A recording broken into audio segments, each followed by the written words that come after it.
எசேக்கியா தனக்கு செய்யப்பட்ட உபகாரத்திற்கு தக்கதாய் நடவாமல் மனமேட்டுமையானான். இது எத்தனை பேர் வாசிச்சிருக்கிறீங்க? எசேக்கியா ஜெபம் பண்ணா, 15 வருடங்கள் கர்த்தர் கூட்டி கொடுத்தார், அல்லேலூயா, முடிஞ்சு போச்சு.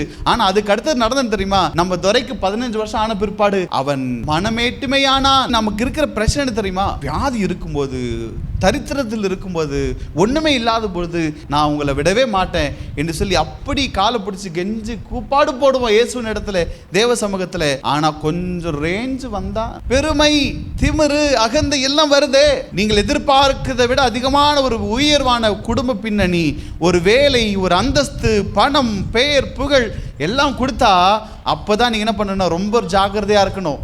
என் பேச்சுல, என்னுடைய நடக்கையில, என்னுடைய உடையில, என்னுடைய பாவனையில எங்கேயாகலும் அகந்த தெரிதான் யோசிச்சு பார்த்து உங்களை நீங்கள் தாழ்த்தி கொள்ளணும். ஏன்னா உயர்த்தப்படும் பொழுது நமக்கு தெரியாமலே வந்துட்டு அகந்தை வந்து உட்காரும். ரொம்ப ஜாக்கிரதையா இருங்க.